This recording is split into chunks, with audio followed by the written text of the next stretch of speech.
A paz do Senhor, meus irmãos teólogos, tudo bem com vocês? Espero que vocês estejam bem. Estamos aqui para dar início a mais uma matéria do Básico e Médio em Teologia. E a matéria que nós vamos estudar hoje é História da Igreja. Acompanhe aí na sua apostila. Já estamos encerrando o nosso bimestre, onde nós estudamos História do Povo Hebreu, Geografia Bíblica e agora História da Igreja. Mas antes de eu entrar aqui na apostila, eu já vou dizer para vocês qual é a página. Eu quero indicar este livro. O nome deste livro é O Cristianismo através dos Séculos. Este livro eu vou colocar aí no grupo para, se você se interessar, pesquisar e ver se você encontra por um bom preço.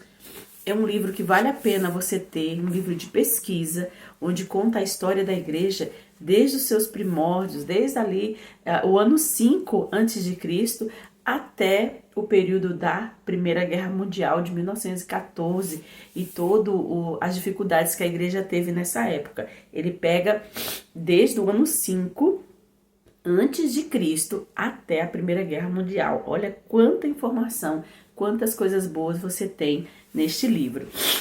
E desse livro eu peguei também o que é história, porque se nós vamos estudar história da igreja, é importante que você saiba o que é história. Isso que eu vou ler, eu também vou colocar no PDF aí para vocês terem registrado. Diz assim: história pode ser definida primeiramente como acontecimento, um evento real, ou seja, que acontece no tempo e no espaço como resultado da ação humana. Então, primeiramente, história é um evento real, é um acontecimento. Um segundo significado para a palavra história é informação a respeito de um acontecimento. Então, digamos que aconteceu um episódio, um fato, e você não estava presente. Quando você chega, você procura saber a história daquele acontecimento. Então, são as informações a respeito daquele acontecimento. Isso também é história. A palavra história vem do substantivo grego historia, que é derivado do verbo grego historel, e essa palavra é usada pelos gregos com o significado original de aprender pela pesquisa ou investigação.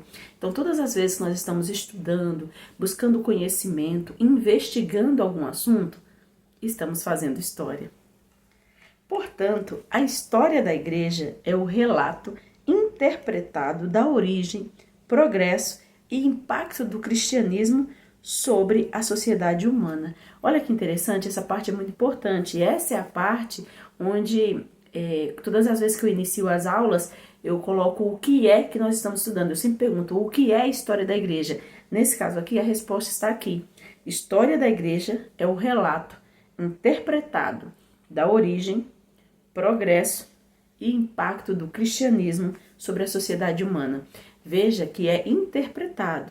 É a visão de quem está contando a história. Cada pessoa, ela possui uma visão. Quando ela vai contar a história, ela conta do seu ponto de vista. Então, a história pode ser contada, a mesma história, de maneiras diferentes.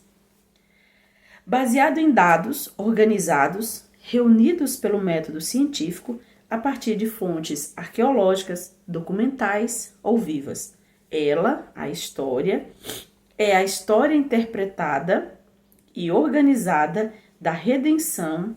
Quando eu digo ela, a história da igreja. Ela, a história da igreja, é a história interpretada e organizada da redenção da humanidade e da terra.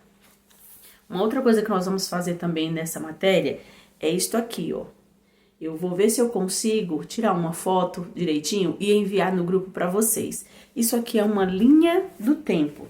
Nessa linha do tempo, o primeiro ponto é 33 depois de Cristo, onde está escrito início da igreja.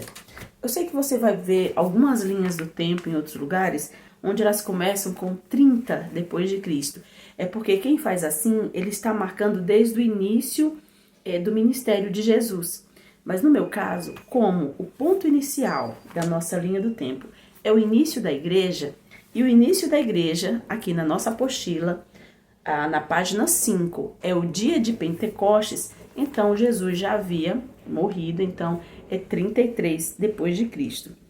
Eu vou pedir que vocês leiam toda essa parte aqui, onde vai explicar que o pontapé inicial da igreja, quando ela verdadeiramente foi inaugurada, foi no dia de Pentecostes. Por que essa data é a data mais aceita? Porque foi a partir dessa data que todos os apóstolos, discípulos, receberam poder para falar do evangelho. Não só pregar, mas também pregar usando dons, usando o poder do Espírito Santo. E um dos dons que eles receberam, e está aqui, ó, no finalzinho, aqui no último parágrafo, é o dom que ele fala aqui como fenômeno de glossolalia. E esse fenômeno de glossolalia, muitas pessoas conhecem, é o de falar idiomas. Tem até algumas pessoas que acreditam que esse dom foi só para essa época, mas nós temos diversos testemunhos na história da igreja, na história do avivamento pentecostal, onde esse mesmo dom se manifestou. Se você virar aqui a página, você vai ver que na sequência ele vai falar sobre o discurso de Pedro. Essa é a grande diferença e por isso que é muito aceito o início da igreja no dia de Pentecostes, porque a partir dali os discípulos tiveram ousadia. Onde antes eles estavam com medo, agora eles tinham coragem. E o discurso de Pedro é tão forte, ele é tão cheio de poder e de graça, que muitas pessoas se convertem, muitos querem fazer parte da igreja. E a última parte aqui também, que eu vou pedir para que vocês possam ler, leiam a apostila, ela está muito boa, é sobre o poder de operar sinais que, como Jesus havia prometido lá em Marcos, capítulo 16, versículo 15 ao 18, onde ele diz que estes sinais seguirão os que creem. Em meu nome expulsarão demônios, falarão novas línguas, imporão as mãos sobre os enfermos e os curarão. E aqui vai falar sobre o episódio de Pedro lá diante do paralítico que ficava ali na porta do templo, chamada Formosa, e eles já começam ali a manifestar o poder de Deus.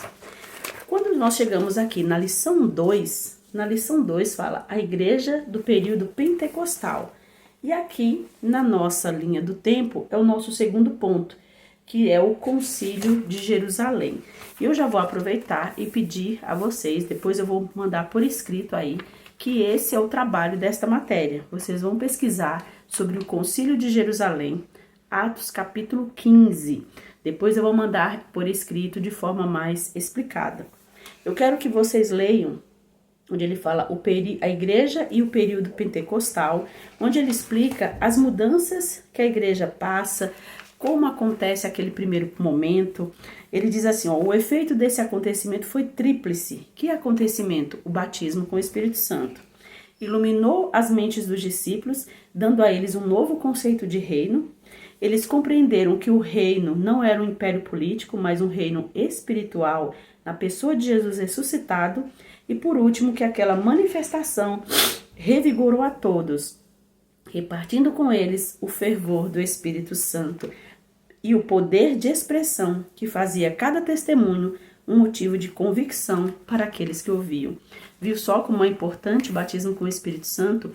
Ele traz poder, convicção, clareza. E aqui na página 9 vai dizer a expansão do cristianismo do século I. Eu vou estar colocando para vocês um vídeo, e esse vídeo ele vai contar toda essa parte que eu estou passando aqui para vocês de forma rápida, mas ele vai contar também de uma maneira muito boa, vocês vão entender com bastante imagens, sobre todo o primeiro século da igreja. O próximo ponto, que vai ser na próxima aula, é a partir do segundo século, onde nós vamos falar sobre a Igreja Católica ou Igreja Imperial.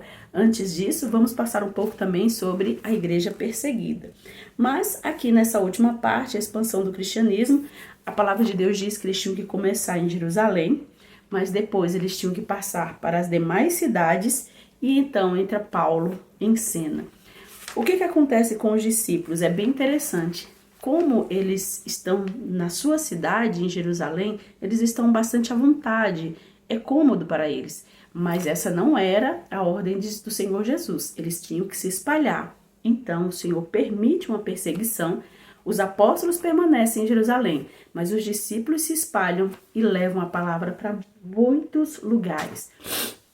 E é aí onde entra em cena Paulo, o perseguidor que depois se torna perseguido. E é muito bom, quero que vocês, por favor, leiam, porque Paulo teve algo interessante. Logo que ele tem um encontro com Cristo, ele aceita Jesus, que se batiza, ele quer de imediato começar a pregar, dar testemunho. Porém, seu testemunho não é aceito, as pessoas não acreditam nele e ele começa a ser perseguido, jurado de morte. E então, quando Paulo se refugia na sua própria terra, na sua cidade, e fica por lá por 10 anos. Nesse período, Paulo se prepara, estuda, começa a ter mais intimidade com Deus, está realmente sendo moldado, é como se ele fosse para o forno, para então ser retirado, pronto para a obra de Deus. E aí onde na página 10, nós vamos ver aqui que Paulo e Barnabé são enviados como missionários. Barnabé, que congregava em Antioquia, na igreja de Antioquia, vai até Tarso, traz Paulo e diz: chegou a hora, meu filho, agora você vai trabalhar para o Senhor. 10 anos depois. Então, ali eles são escolhidos pelo Espírito Santo para fazer a obra missionária.